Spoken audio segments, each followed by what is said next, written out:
Welcome to Disruption Blueprint with Shannon Spotswood from RFG Advisory. In this podcast, we help advisors grow their net worth, build their businesses, and maximize their independence. We've built an award-winning platform with innovative technology, comprehensive service, and a team of individuals who are experts in their field to serve advisors. Join us for this journey where we explore everything that has to do with running an independent advisor practice as we bring together successful advisors, industry experts, and innovative minds who are on the bleeding edge to challenge the status quo, foster new ideas, and create a path for advisors to unleash their growth potential. Now, on to the show. Welcome to Disruption Blueprint. We are joined today by none other than Eric Clarke. I am so excited. Founder, CEO of Orion. This is a tremendous honor, and thank you so much for being here. Well, thank you, Shannon. It's an honor to spend some time with you today. Look, it's been our honor to be partnered with you and your firm over the years, and I couldn't be more excited to have this opportunity to spend some time with you. So looking forward to this. I have to admit, I was getting a little nostalgic as I was prepping for this call and just reminiscing. You're incredibly gracious to carve out some time as there's been so much going on with Orion as you prepare to hand over the reins. Well, you know what? We've had a great relationship over the years. I can remember going out to the Fuse conferences, our hackathons, really in getting great ideas from you and from our other judges, if you will, that were stepping in and providing that perspective of the advisor and what things you all needed to help you grow your business. And so we can't thank you enough for your feedback that you've given to us, because without your feedback, we wouldn't be where we are today. So I'm so glad you brought up Fuse because, my background prior to joining RFG was on, the institutional side of the investment management industry as a hedge fund manager and as an investment banker. And I remember so vividly that first Park City, Fuse hackathon. And I thought to myself, this is the antithesis of hedge funds and of investment banks that is just cutthroat and ruthless. And here we all were. It was like MTV meets technology, cool factor, and tons of collaboration. And it was such a stark contrast to what I think everyone perceives Wall Street to be. Well, I agree with that. Having never experienced the other side of Wall Street, I would say that, all of the businesses, the tech companies in our space have a relentless focus on helping these advisors be successful, helping support their independence. And that has really driven a lot of collaboration over the years across different technology vendors. While we were all creating, best-in-class point solutions, we recognized that what we were doing, wasn't everything that the advisor needed, everything that, really matched up well with the independence mindset that our advisors had that we were serving. So we had to figure out ways to share data and to make sure that, we could drive operational efficiencies for firms. So it was an exciting time. And I think some of the funnest days that we had at Orion were getting together with our integration partners and, building on those capabilities, and really coming up with some unique ideas and some things that propelled our business opportunities forward. I mean, you have had such an outsized impact on the industry. You've led Orion for 24 years. It's hard to believe because we're only 35, 40 years old. Exactly. Started the business in grade school. Yep. So 24 years, 3.6 trillion, that's trillion dollars in AUA. You're serving 2,400 RIAs. We're obviously, hugely honored and excited to be one of your partners. You've made multiple acquisitions. You're an industry keynote speaker. You're a tech visionary. You've been willing to kind of do these cool events and think outside the box. And, one of as I was preparing for this interview, I did a lot of research on you, which was a lot of fun. And I came across this quote, and it said, you've been described as, and I quote, a quiet leader with the tenacity of a pit bull going after a pork chop. Does it ring true? Well, I would say this, we do have a relentless focus on the advisors that we serve. I believe that at Orion, we serve the very best advisors in our country. So for us, being able to power their needs with technology, being able to help them execute processes is something that really drives us and gets us excited to come to work every single day. But we really focus on two things here at Orion that we think help our advisors. One is that we want to create and drive operational efficiencies for our advisors. And two, we want to help them create and extend a great client experience. And so, for us, I guess for me, I would say since, founding the business in 1999, it's been the opportunity of a lifetime. Today we have some 1,500 team members. So I certainly take very little credit of our success over the years. The team members that we have at Orion and the advisors that we serve, getting their feedback, that's really been, the key to our success. And, the way that I kind of have viewed my role over the years is that, with those 1,500 team members, my job is to help them be successful, help give them the resources and the tools that they need to be successful in serving our advisors. And ultimately, I think the best measure of our success is our ability to implement and execute the great ideas that our advisors give us. So, clearly we can't just take those ideas, we have to execute on them. And so we are relentless in our focus. I'm not sure if as much as a pit bull going after a pork chop, but we are very passionate here at Orion about helping our advisors win. One of, we've got all this custom art on our walls, and with our partnership with Long Ridge, we put a new piece of art on the wall that kind of celebrate and commemorate that day. And it basically reads, start small, dream big, scale fast. And when you're leading a team of, 30, 40, 50 people, and everyone's name, it's hard work. Like it takes a tremendous amount of intentionality to lead a high performing team. But certainly as you're scaling fast and you're going from 30, 40, 50 people to 1,500 people, your leadership style inevitably evolves. So talk to us about how your leadership style evolved.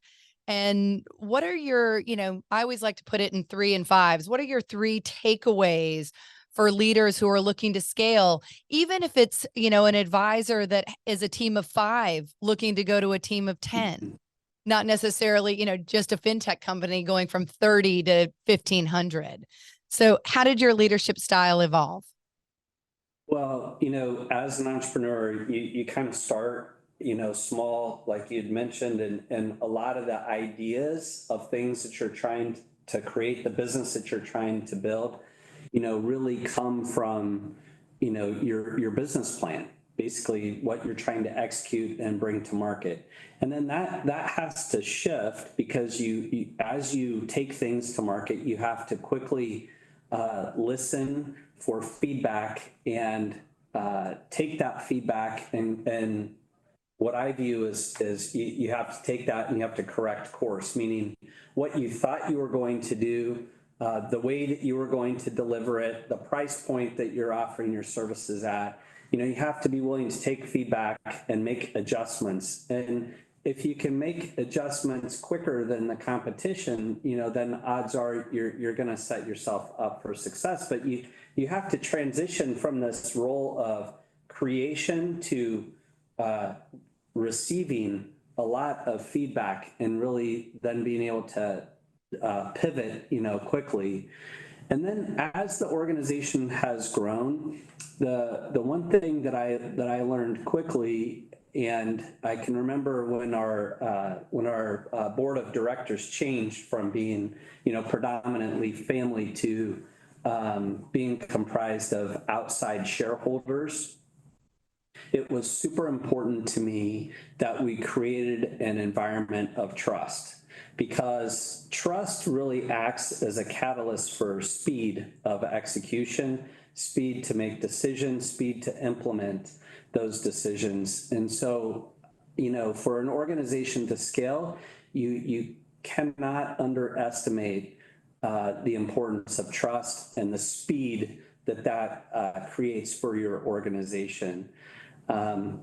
And then, lastly, I guess the thing that I would focus on, the third thing would be, you need to not only share your success, but you need to share the leadership and accountability, so that when you have this trusted team of leaders, also share the leadership with them. Let them take things and run with it.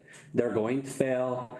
Back them up, support them, even in their mistakes, help them correct course and move forward. Because without being able to share that leadership, you effectively, you can't lead 1,500 people. It's hard to be able to know everyone on an individual basis as your company continues to grow. And those things, I think, Shannon, have helped us scale over the years. I want to dig in a little bit more because it's such an interesting topic. And I've had the privilege of visiting your headquarters, so I've seen some of this live. But what are some of the things that you did intentionally around building that trust in order to create that speed and execution? Well, trust is ultimately built on relationships, right? So you have to get to know and understand people. You have to be willing to invest in them. You have to be willing to invest in those relationships. And you have to go through, some type of, you go through when your teams change, you go through those, those storming to all of the different group dynamics, the evolution of those group dynamics, if you will.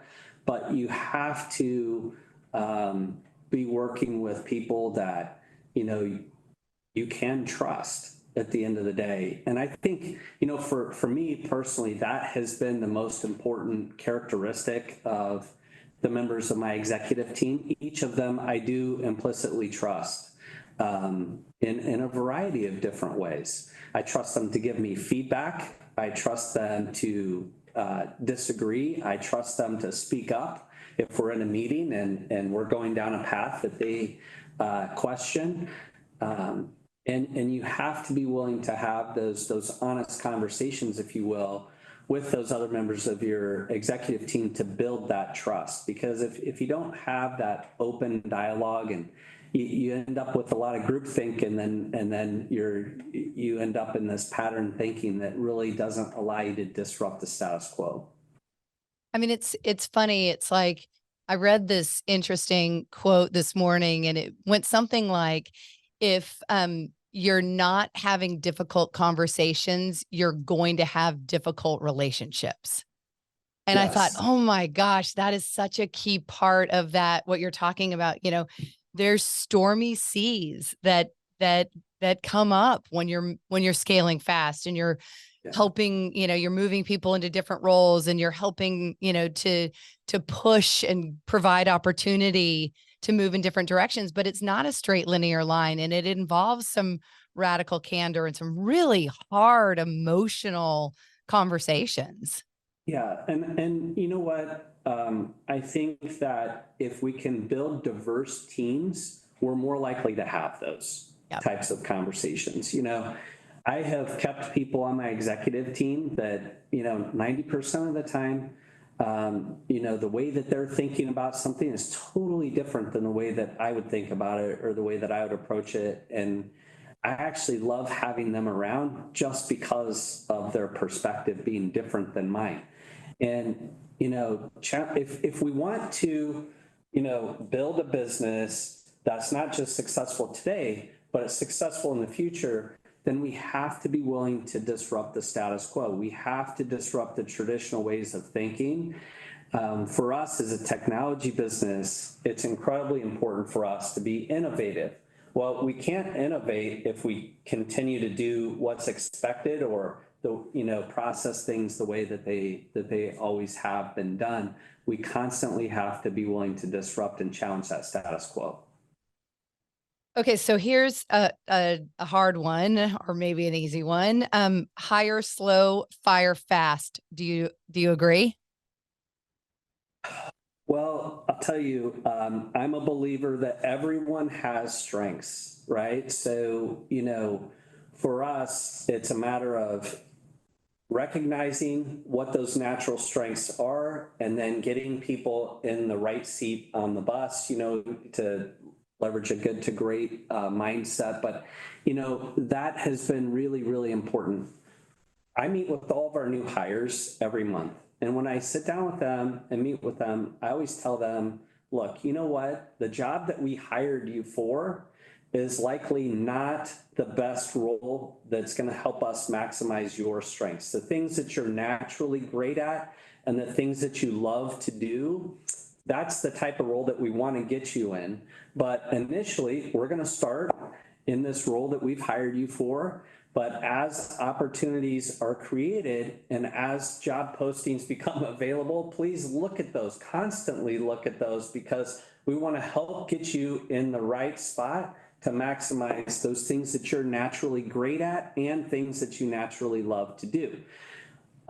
For us, we want to hire people that, will help, fill gaps that we have in the organization, but then, beyond that, we want to develop not only that person as a leader and as a contributor to the business, but we also want to be flexible in getting them to the right role that will allow us to maximize strengths. To do this, we use strengths finders, as a Gallup sponsored series of questions that, Don Clifton created.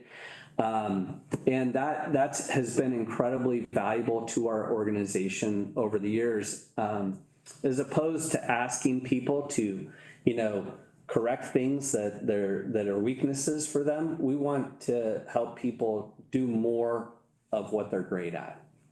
I think it's one of the most important lessons for leaders and for advisors who are looking to build their teams to learn. Like, you want everyone on your team to be living in that zone of genius. Like, this notion of focus on correcting your weaknesses I just think it's such an outdated way to manage a high performing team. It's like, no, we want to celebrate and amplify all, as you said, all of your natural strengths and get you to a place where you're walking in every day fired up about the mission, vision, value that we're all trying to execute towards. 100%.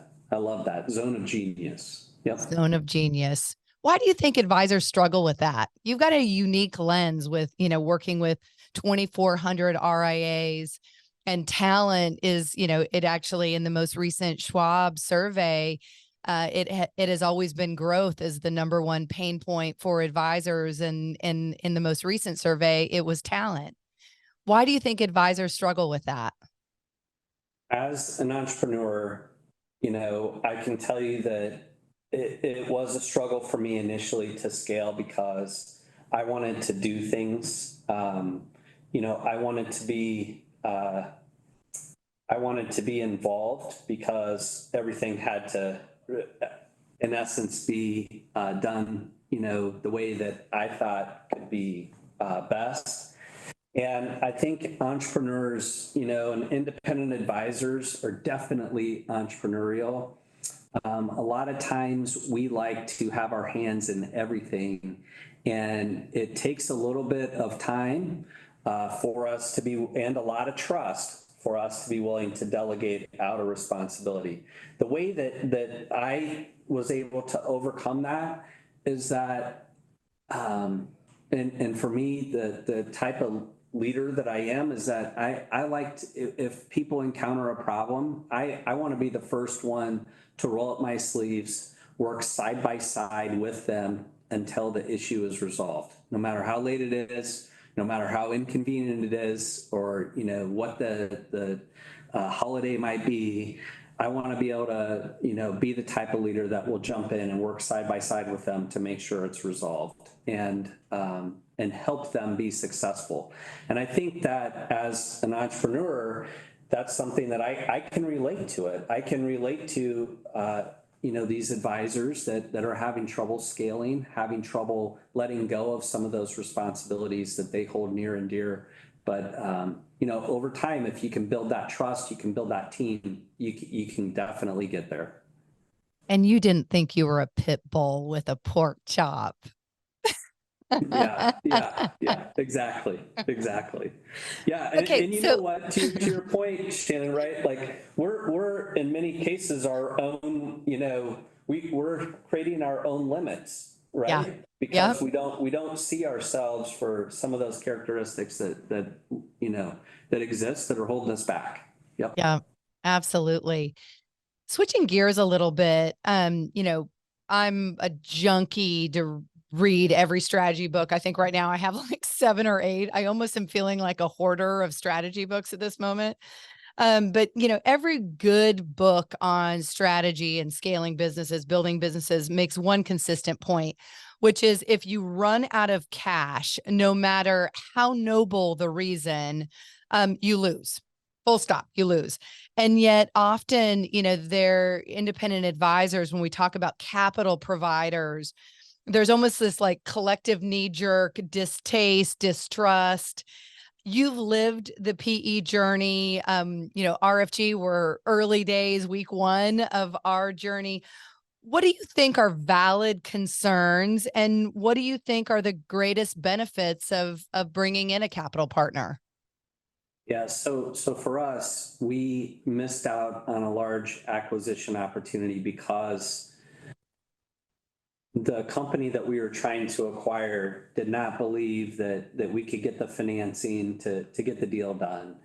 And we recognized that for us to continue to grow and scale our business, not just grow the business organically, but grow it inorganically, we needed a capital partner that would help bolster our balance sheet, that had access to additional resources and equity, if you will, to cash to put into the business. So, some 8.5, it'd be 9 years ago now, we were working with an investment banker to help us, source a private equity backer of our business to help us accomplish that. So we've been at this over 8.5 years now, Shannon. So congratulations, you're a week in and you're gonna love it. And the reason that you're gonna love it is that the private equity firms will help you think differently. They'll add members to your board. I'm sure they have already, that are board members that you may not be able to typically attract on your own. Those board members have seen what works across a whole series of different businesses, different industries. They can bring in outside perspectives. They can help you connect dots with other opportunities, and they will help connect you with other CEOs so that you're not doing this job alone, that you'll develop some really great friendships with the other CEOs in their portfolio of companies. But having that outside capital will absolutely change your business. You can't go into it and say, well, everything's going to stay the same, nothing's going to change. Everything's going to change, but it's going to change in a really, really good way if you're open to the feedback and receiving the outside ideas and perspectives that I just mentioned.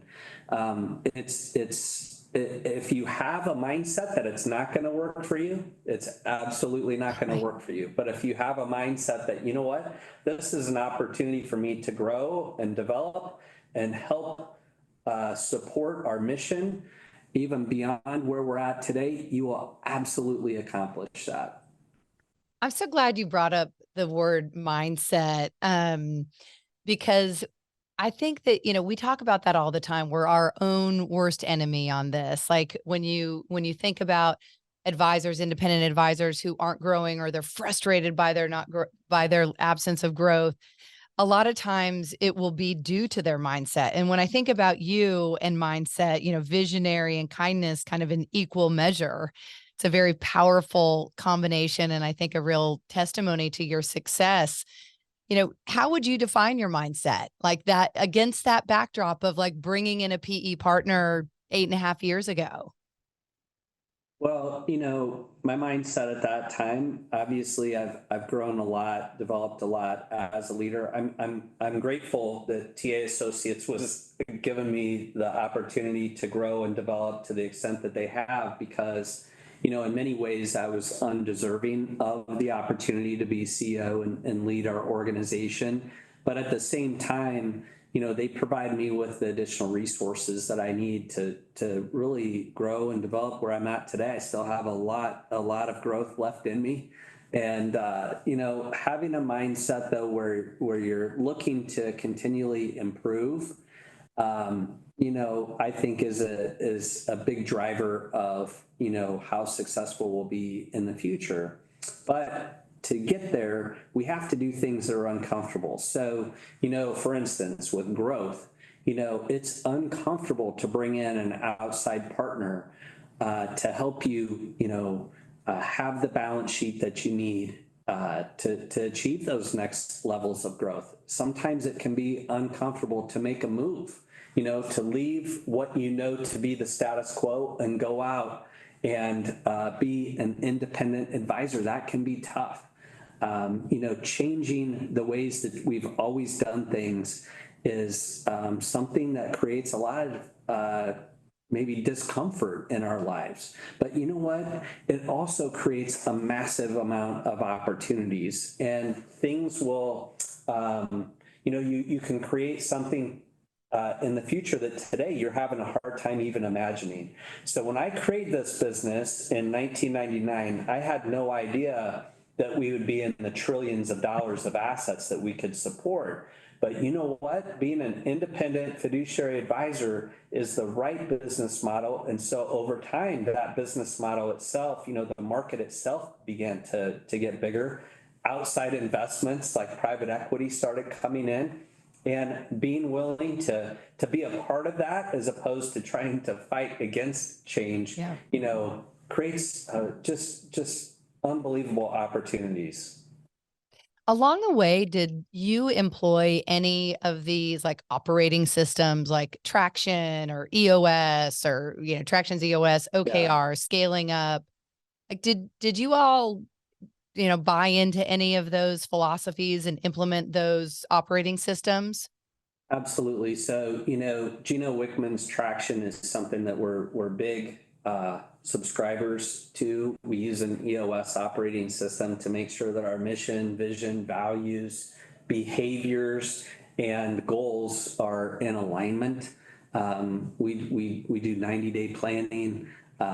Beyond that, we obviously do budget forecasts and things like that for a longer period of time. But if you haven't read Gino Wickman's book on Traction, I'd highly suggest that you take time to do that, go through it with your team, and actually involve them and engage them in, that process. It's really allowed us years ago when we did that to achieve that next level of growth, and it's something that we're continually refining. Along those lines, you come out of that process of not only having alignment, but then you're monitoring your KPIs, those key performance indicators about your business. And I'm constantly looking for, what is the indicator of that KPI so that we can get, right down to the earliest indicator that we can, the core fundamental item that's driving that KPI. So for us, I'll use one example real quick. Net promoter score. We all want to know how we're doing at creating promoters with the clients that we serve. So for us, we were getting net promoter score feedback, transactional as well as relational. But beyond that, I just kept looking for what could we be doing to better drive our net promoter scores. And what I realized was that the net promoter score was driven fundamentally by our staff. So our staff's attitudes, our staff's engagement, our staff's ownership, all of those things were going to play into driving the net promoter score of our clients. So every single day we ask our staff, hey, how did your day go today? Is it green, yellow, or red? And then they have an opportunity to provide us comments and feedback. That information then immediately goes up to their manager so that we can address those yellow and red days. We can rally additional resources to help them be successful. And if we can keep a majority of those days green, then we're driving a better net promoter score for the advisors that we serve. But I'm always looking, beyond alignment to saying, hey, what are those KPIs? And fundamentally, what are those items driving those KPIs for our business? Are you guys still collecting that net promoter score daily? Every single day. We always, ask every one of our team members how their day is gone, how they're doing, and what type of feedback they have for us. That's really, we love a net promoter score. It's, we like you take that feedback very much to heart and use it to guide both our client experience as well as our technology deliverable and just the services offered on the platform. And but I hadn't thought to do it on a daily basis because you're right. It's absolutely capturing that whole concept of, you string together a series of good days means you string together a series of good weeks, good months lead to good years, and good years lead to, Great not results. only company success, but ultimately what I think is our higher purpose, which is happy, engaged, fulfilled team members. 100%. And those happy, engaged, fulfilled team members, drive that promoter score, with our business. And, for us, I always tell my team, look, marketing's job is to create leads. Our sales team creates clients, and our operational teams, our corporate support teams create promoters. And that's how we all work together. So no matter where you are in the organization, that's how we work together as a team. And that's why that net promoter score is so important, because those promoters create leads for our marketing, sales will create clients. And again, every single interaction, we want to be one where we can create promoters. I love that. Leads to clients to promoters, because advisors could easily take that and put it into the framework of their businesses, 100%. even if it's 2 or 3 advisors and a $150 million shop going to become the next $500 million advisor. Yep. No, it's so important. And it really gives everybody a clear understanding as to how we work together as a team. When we watch athletics, if it's basketball or football or baseball, you understand all the different, things, the characteristics that make, a great position player, the contribution that they make to the team. I think it's really important for us as leaders within a business to explain how every role contributes not only to the position, but how it contributes to the business overall. Yep. Yeah. I want to talk about what I call the staring at the ceiling seasons. And as an entrepreneur, I don't think they're moments. Like we wish that it was just a moment or a night where you wake up staring at the ceiling, kind of questioning things and worrying about things. And I think every entrepreneur has this story as a part of their journey. So during your staring at the ceiling seasons, what strategies did you employ in kind of those darkest days where you get really real about, can I keep doing this? Can I do the hard thing? Yeah. And, we all face that. I think, as leaders, entrepreneurs, advisors, we're constantly looking for, ways that we can grow our business and have balance in our life and, have successful relationships, in and outside of work. And so all those things are important, but clearly, look, I am not immune to having woken up at 2, 3 in the morning, panicked about something, how are we going to deal with this issue, whatever it is. For me, probably the best thing to do is just own those issues, be able to talk openly about them, be transparent with our staff and with our clients and say, look, this is the issue that we're facing. We're going to take responsibility for this. This is, what we'd like to do to work through this with you. And once you can get that, and face it head on, it'll help you get to that next step, which is, beyond agreeing as to what the issue is. Now we can get on to solving it and correcting course. For me, I have mentors inside and outside of the business that I rely on, that I'll go to, and that I can share experiences with. I've been a member of Vistage for over a decade and a half, and that has given me a group of other CEOs that I can collaborate with and share challenges with and go to for feedback and get their insights as to how they may have solved a very similar type of an issue, previously. It's so important to build that team around you of trusted contacts. So as I mentioned, I did a little research on you, and this is back in 2019. So I think it's fun to kind of look back on this. And in an Advisor Hub podcast, you said, advisors need to focus on continuous enhancements to deliver next level client experience. It's an arms race, and expectations aren't getting any easier to accommodate. And what struck me when I read that, I feel like we could have that exact same conversation right now. Like those words ring true, if not more, in 2023 as they did in 2019. So a little bit of crystal ball. You've been at this for a long time. From your vantage point, what do you think advisors could do better to deliver that next level CX?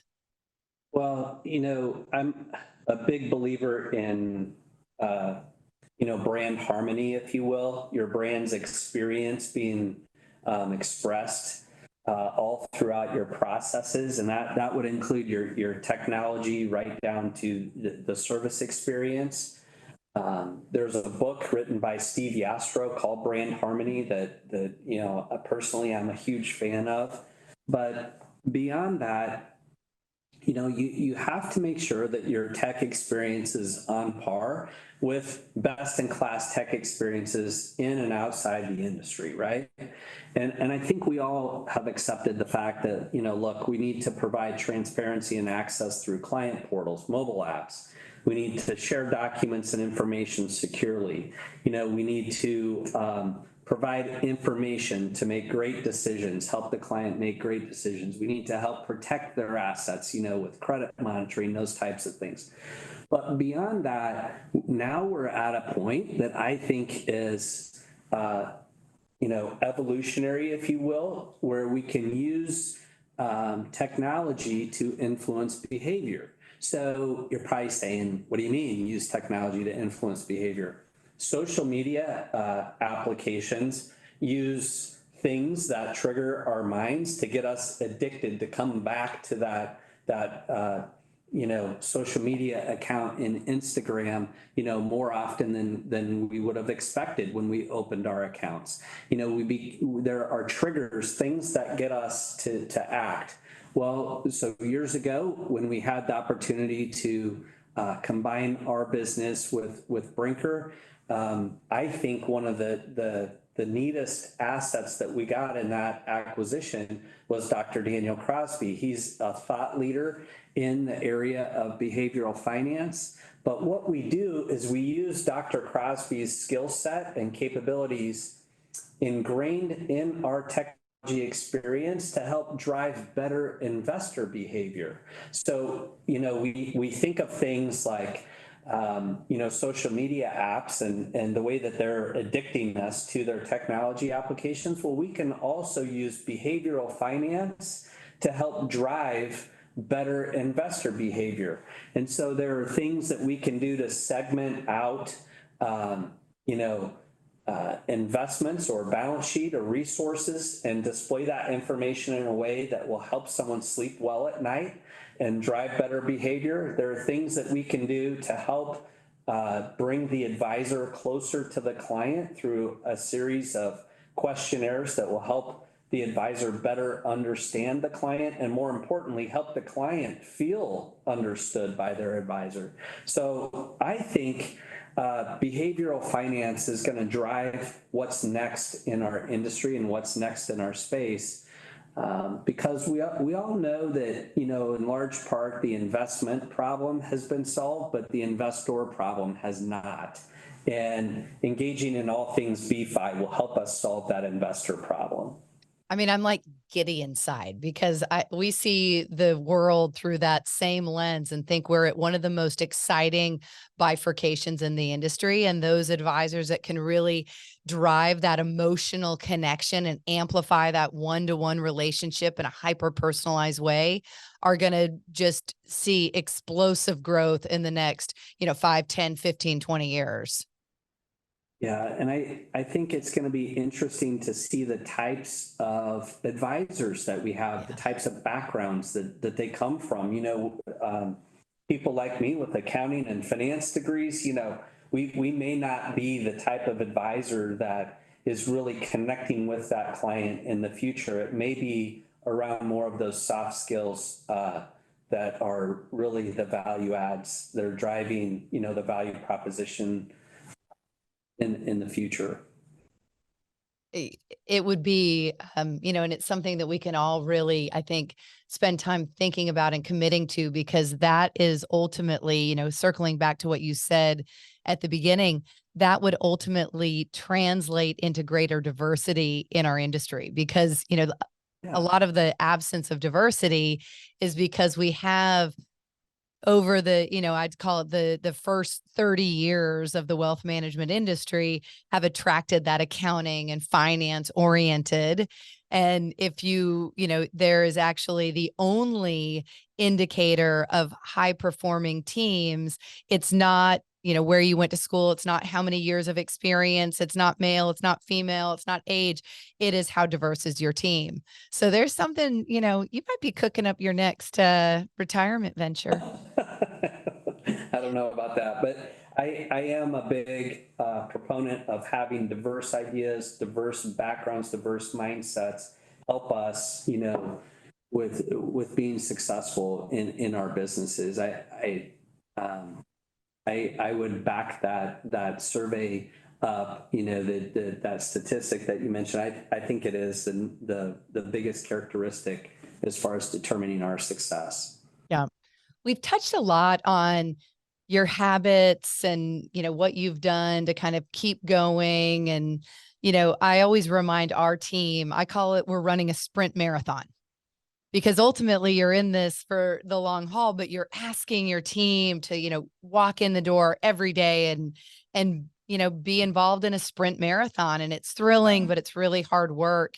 And you've run, I've known you now for, I guess a little over 7 years. You've run Orion for 2 decades at what feels like to me, in talking with a lot of your clients and your team members and you and just what the industry, at warp speed for decades. And that demands focus and endurance and alignment. You're also an avid long distance runner. I've seen you at conferences like early in the morning, like you're usually coming in after like logging 10 miles and I'm like wiping, walking out the door, getting ready to lace up and go for 3. So what other habits would you, like personal habits, would you credit for your success?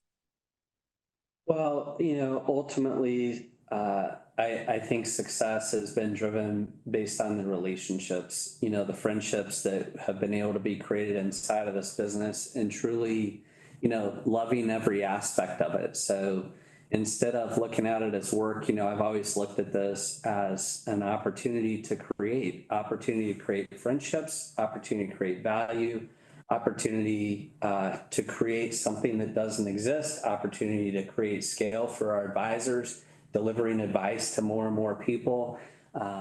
And really, it's been, the opportunity of a lifetime. Clearly, I think we all are passionate about our businesses, but we also have to be passionate about, finding balance. And then I think should all be passionate about giving back as well. And we can give back in a variety of ways. But, for me, I've had the opportunity over the past 13 years to be a part of the Teammates organization, which is a mentor, schools-based mentor organization. It's something that, I've served on the board of Teammates here in our local school district for 8 years. And finding ways you can give back and really actually make a difference, I think, is one of the most important things that we all have to achieve balance in life, for sure. Yeah, absolutely. It has to mean more. All right, we're going to wrap up. I love quotes. So I have to end with, what is your favorite quote and why? Well, I love to hike. I love to run, getting outside. And, for me, oftentimes I'm reminded and think of the quote by John Muir that in every walk in nature, one receives far more than he seeks. And I think that that's true with our businesses as well. As we observe these opportunities that we've all been given,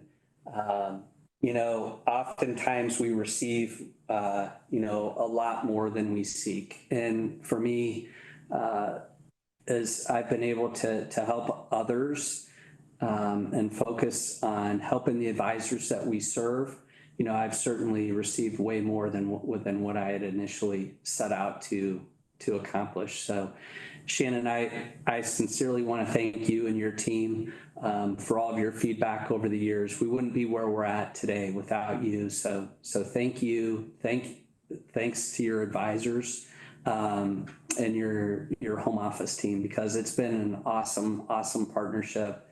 And for us, we've gotten way more out of this relationship than what we've been able to offer to you. So thank you.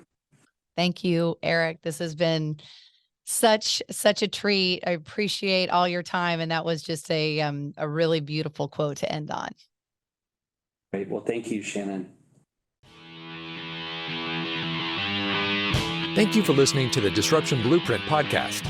Click the follow button to be notified when new episodes become available. Visit our website at www.rfgadvisory.com or schedule a call on our advisor resources page. And don't forget to click the follow button to be notified when new episodes become available. Content here is for illustrative purposes and general information only. It is not legal, tax, or individualized financial advice, nor is it a recommendation to buy, sell, or hold any specific security or engage in any specific trading strategy. Information here may be provided in part by third-party sources. These sources are generally deemed to be reliable. However, neither our guest nor RFG Advisory guarantee the accuracy of third-party sources. The views expressed here are those of our guest. They do not necessarily represent those of RFG Advisory, its employees, or its clients. This commentary should not be regarded as a description of advisory services provided by RFG Advisory or performance returns of any client. The views reflected in the commentary are subject to change at any time without notice. Securities offered by registered representatives of Private Client Services, member FINRA SIPC. Advisory services offered by investment advisory representatives of RFG Advisory, a registered investment advisor. Private Client Services and RFG Advisory are unaffiliated entities. Advisory services are only offered to clients or prospective clients where RFG Advisory and its representatives are properly licensed or exempt from licensure. No advisory services may be rendered by RFG Advisory unless a client agreement is in place. RFG Advisory is an SEC-registered investment advisor.